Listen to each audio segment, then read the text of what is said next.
Hey there, welcome to Wednesday's online workout. Today follows a more traditional model. We're going to do a strength component followed by a Metcon. So what we have for the strength component is a new movement. It's something we haven't done in any of our online workouts.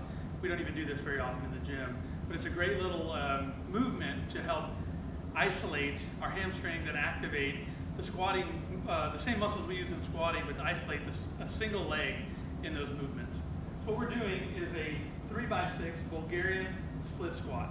So we're doing 3 rounds of 6 on each leg. So it's going to effectively double because you've got to do each one. I'll walk through that here in a moment, but this is, like I said, a great little movement for us. We're going to follow that with a 4-time Metcon. What that Metcon looks like is you're going to have an 800-meter run as your buy-in. You're going to follow that up with 5 rounds of 10 alternating dumbbell, kettlebell, or whatever implement you have, squat cleans, followed by 10 burpees. We're doing that 5 times. Then our cash out is an 800-meter run. So basically you've got 5 rounds with an 800-meter run to start and finish. So it's going to be a special kind of workout. But again, just like anything else, you just kind of keep at it, keep pushing through, and it'll be fine.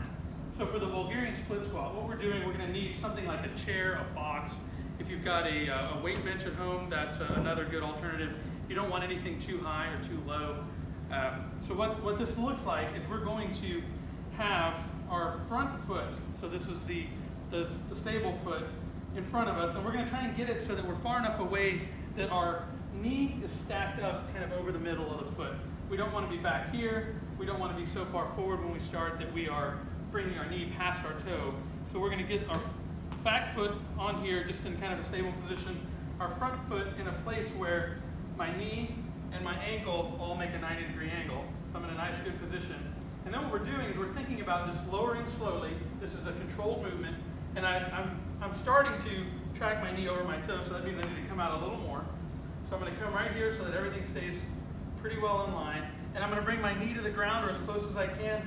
And then what I'm thinking about is squeezing my bottom to bring myself back up. And what you're going to feel is that this is really going to isolate those hamstrings on both sides and the glute muscles to bring yourself back up. So this is a very controlled movement down, keeping that knee over my foot, and then right back up. The whole time you're thinking about having your weight in the middle of the foot. You don't want to get to a place where you're coming down and your heel comes up or your toes coming back. That means your weight is shifting in the wrong position. You want to make sure that you're keeping your knee in a nice stable position. If it starts to fall out, that means you're either a little out of alignment, so maybe instead of being here, you're maybe a little over or over. You want to just have everything in a nice stable position, keeping your midline as kind of tight and stable as you can. This is a great movement for building up that muscle to keep those knees tracking in, keep that knee going over the toes. But be careful. You don't want to rush this. You don't want to do any weight if you're not comfortable. I would recommend maybe you do the first 1 or 2 rounds without any weight to just get used to the movement. If you feel very, very comfortable, then you can go ahead and add a weight. And in this case, since we likely only have 1 implement, you'll just kind of hold it and you'll just be able to lower down and do what you need to do there with the 1 weight. So that's going to be your Bulgarian split squat. You've got 3 rounds of 6 on that. I would take a break then, 4 or 5 minutes, get ready. Then what you have is the 800-meter run. From prior workouts, you should know kind of what that distance is by now. So find that 800 meters. It's a good, solid, consistent pace. Take off, come on back. Then we have 10 alternating dumbbell, kettlebell, or whatever implement you have squat cleans. What we're looking for on those, feet shoulder width apart. We're going to go ahead and do this as a touch and go. So one head of the kettlebell or dumbbell will touch the ground. So we're going to come down.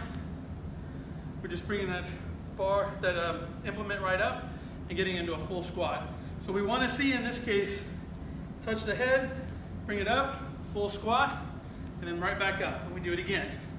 In this case, I forgot, we're doing alternating. So we're going to do 1 here. I'll then alternate. Again, back and forth. So that's going to be 10 of those alternating dumbbell, kettlebell, implement squat cleans, followed by 10 burpees. Our standard burpee, down, pop back up. We can do the athletic burpee, down, up, or we can step,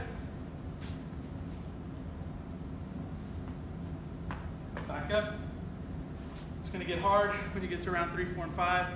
Just keep a solid, steady pace. We're then finishing our 5th round, closing out with 800 meters of running. So this is a great little workout. You're going to burn your legs out a lot between this, the squat cleans, and the run. But it should be a great workout for you. Enjoy. See you tomorrow.